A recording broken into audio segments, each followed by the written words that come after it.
Each of Robert Eggers' four movies contains a stand-alone story, but a scene from the extended cut of Nosferatu indicates that the respected writer-director may be creating a pseudo-franchise around the supernatural characters at the center of his films. Nosferatu was a critical and box office hit, resulting in natural speculation about what Eggers' next movie would be. Moviegoers didn't need to wait long to find out, as it was already announced that Eggers would next take on the mythology surrounding werewolves with Werewolf, which is due out on Christmas Day, 2026. Robert Eggers' movies are all based on the folklore of the past in different parts of the world, and so far each movie has had a terrifying supernatural creature at its center: a witch, a mermaid, a draga, and a vampire. Eggers' interpretations of these monsters are derived from real-world folklore as opposed to past cinematic adaptations or the modern stereotypical, Halloweenified version of them. He will most certainly lean in the direction again for werewolf, and interestingly enough, the extended cut of Nosferatu included a brief reference to the next mythical monster his taking on Robert Eggers' werewolf movie announcement ignited theories about Nosferatu secretly starting a franchise. The characters would not have connected stories, but be considered part of a series. With a werewolf movie coming directly on the heels of a vampire movie, natural speculation began to build that Eggers might be starting his own dark universe, which was the name of the failed interconnected cinematic universe starring the classic Universal Studios monsters. It's fairly clear that Eggers has no interest in developing any sort of interconnected universe given the robust storytelling and craftsmanship that goes into each of his films.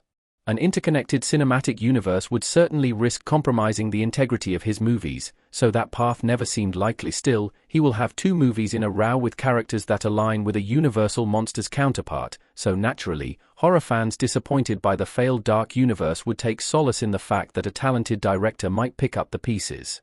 Robert Eggers has even spoken about his desire to write a Frankenstein movie once upon a time before scrapping his draft after being dissatisfied with it. However, as well received as a connected dark universe by Robert Eggers might be, that simply isn't the kind of filmmaker that he is. A Nosferatu deleted scene includes a connection to werewolves. An extended Count Orlok monologue references werewolves. Bill Skarsgård as Count Orlok in Nosferatu. While the runtime of Nosferatu's extended cut indicates that Eggers didn't leave much out of the theatrical cut, there were a few brief scenes that featured extra context. One such scene is the first encounter between Thomas and Count Orlok in the castle's dining room. During the scene, Thomas asks Orlok about the ritual he saw at the foot of the mountains, during which the peasants enter a graveyard and kill a vampire.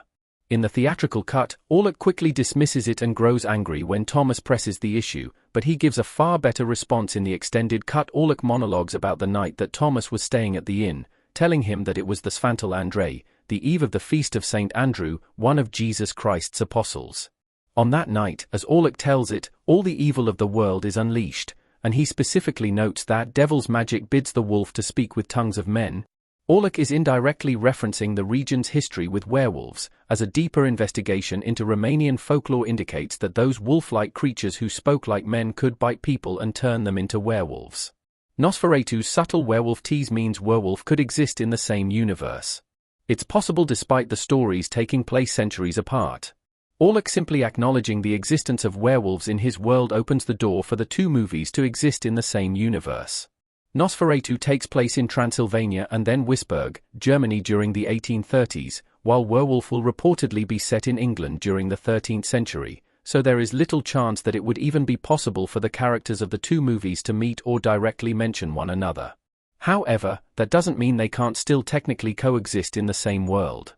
While Eggers would never sacrifice his vision for the sake of cramming in an Easter egg, it's possible that there are some elements that could cross over between the two movies. For example, a distant ancestor of one of the Nosferatu characters could show up in England during the pursuit of the werewolf.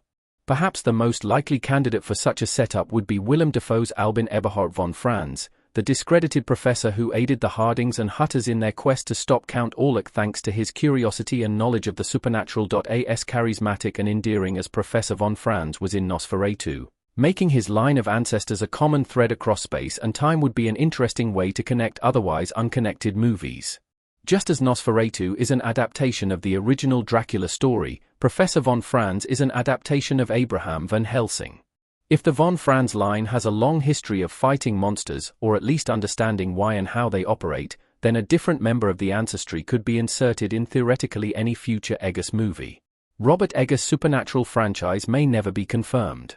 Eggers has never shown interest in any manner of franchise. Robert Eggers from the Nosferatu behind-the-scenes featurette capturing the mood. As fun as it is to speculate about how an interconnected franchise of Robert Eggers' supernatural monsters could work, it seems like a near impossibility. Eggers has never shown any interest in creating a franchise, although he is poised to step into one. Following Werewolf, Eggers is set to direct a sequel to the iconic musical fantasy Labyrinth, which starred David Bowie and was directed by Jim Henson. It will be the first sequel of Eggers' career, so it's possible that he opens the door to other sequels or connected movies in the future. Chances are that Robert Eggers continues to follow the path that has been successful for him thus far, and the one that drives his passion. His self-contained examinations of dread-filled folklore from around the world have earned him acclaim, along with ever-increasing budgets that allow him to tackle more ambitious stories. While movies like Nosferatu and Werewolf may never be connected, they can and will exist as a sort of pseudo-franchise of supernatural monsters, a collection of similarly themed movies.